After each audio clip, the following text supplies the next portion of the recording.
अस्सलामुअलैकुम दोस्तों, मेरा नाम है इजहार खान। आप दे रहे हैं यूट्यूब। आज जो मैं आपके लिए वीडियो लेके आया रेफ्रिजरेशन इंतहाई है में। तो इसमें आप देखेंगे डबल डोर का रेफ्रिजरेटर है। तो उसमें R12 का सिस्टम और कंप्रेसर लगा हुआ है। तो R12 के कंप्रेसर में हम R134 डाल दी। इससे पहले कि वीडियो की तरफ जाएँ, आपसे रिक्वेस्ट है, इस चैनल पर नए हैं तो इसको सब्सक्राइब ज़रूर कर लें और बेल के बटन को पुश कर दें ताकि हर आने वाली नई वीडियो आप तक ईजीली पहुंच सके। इसमें आप दोस्तों देखेंगे कि कंप्रेसर इसका सारे टेस्ट करने के बाद चेक करने के बिल्कुल ठीक है, प्रेशर ठीक है। तो इसमें हम गैस 134 डाल दी, इसलिए इसके ऑयल को निकाल के तो नया ऑयल इसमें डाल देंगे R134 का। और बाकी सारे सिस्टम को फ्लश करने के बाद हम गैस को चार्ज करेंगे। उम्मीद करते हैं ये वीडियो आपको पसंद है। पसंद है तो इसको लाइक ज़रूर करें और शेयर करें। तो ठीक है दोस्तों, चलते हैं वीडियो की तरफ।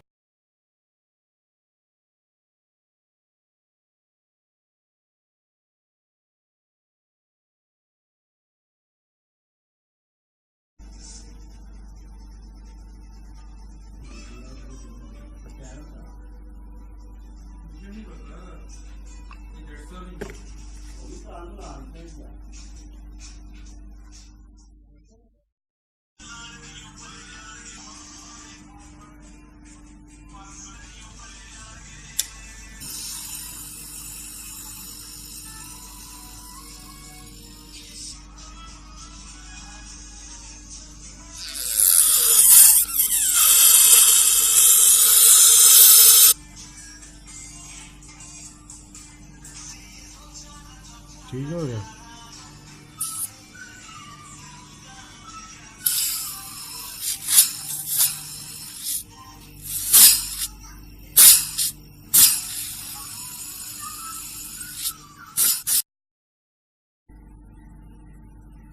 डिस्चार्ज का टांका हमने लगा दिया है।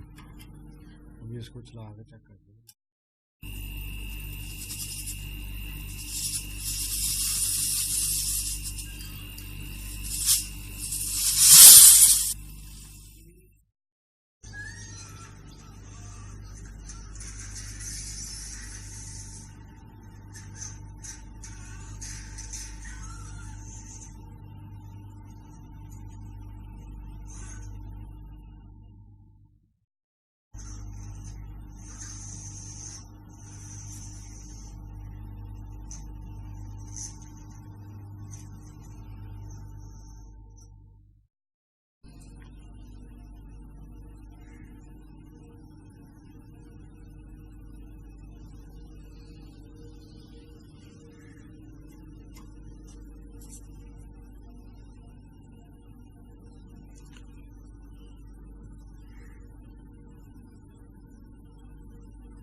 तकरीबन 100 PSI हमने प्रेशर दे दिया इसको।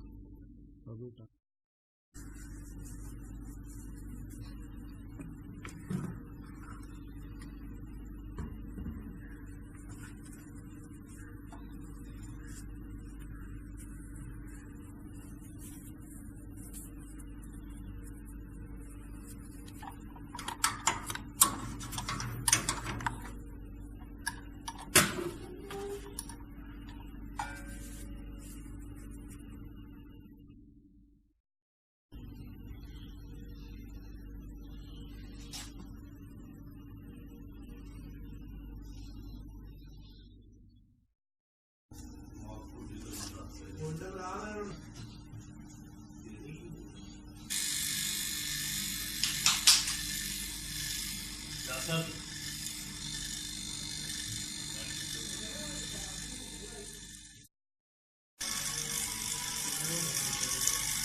चला हाँ यार उधर जाना है। बस चला दे इन्होंने आप उतार के लाए ना।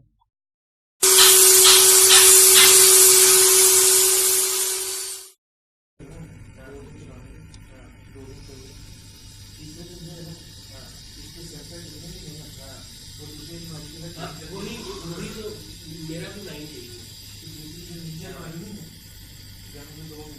नहीं नीचे नहीं, साथ ही रैक 3 की उधर से रैक 3 को छोड़े ना, रैक 2 रैक 1 में दोनों पानी रखिए, रैक 3 का लिए।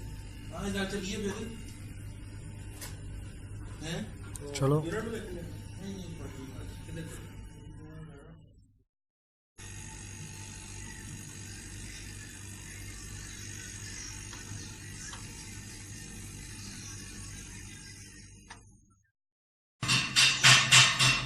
हाँ तो दोस्तों देख सकते हैं काका पैसा चल चुका है। तो और आसान सा जो लो नीचे आ रही और इसके पेड़ शो हो रहे हैं 1.8। ये कुछ थोड़ा सा डाउन आ जाएंगे जैसे जैसे टर्न आएगी और सुबह में 1.5 तक इसके पेड़ रहते हैं। अभी आप देख सकते हैं आसान सा नीचे आ रही है। तो हम पेड़ भी देखेंगे, साथ साथ मैच करने चाहिए। ज़्यादा हो तो कंप्रेसर में प्रॉब्लम आ जाती है। तो ये आप सिलेंडर भी देख सकते हैं, हैनीवेल ओरिजिनल जेनिटोन गैस है R134। ये आप देख सकते हैं कि तकरीबन 1.6 से ऊपर पेड़ आ चुके हैं और इसकी रिटर्न जो है ना 10 से तकरीबन नीचे आती है, चलो 5-6 तक अमूमी तौर पर जो है ना R134 की रिटर्न आ जाती है। तो आप देख सकते हैं किस तरीके से हमने R12 को जो कंप्रेसर है उसमें चेंज किया है गैस और ऑयल को। अब गैस कंप्लीट हो चुकी है तो हम लाइन को तार लेंगे।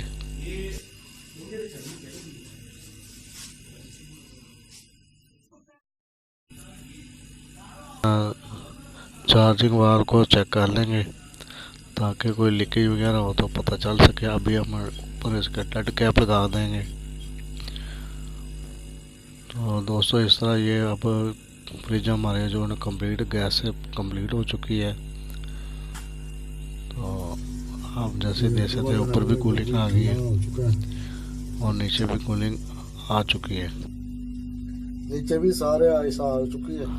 हाँ तो दोस्तों इसमें आप देख सकते हैं कि नीचे भी कूलिंग बिल्कुल आ चुकी है। तो अब हम इसके बैक साइड पर 12 नंबर को काट के तो इसकी जगह जो 134 लिख देंगे ताकि बाद में भी आने वाले को चेक करने से मालूम हो सके कि इसमें गैस कौन सी है और ऑयल तब्दील हो चुका है। तो इस तरह मेंशन कर दिया।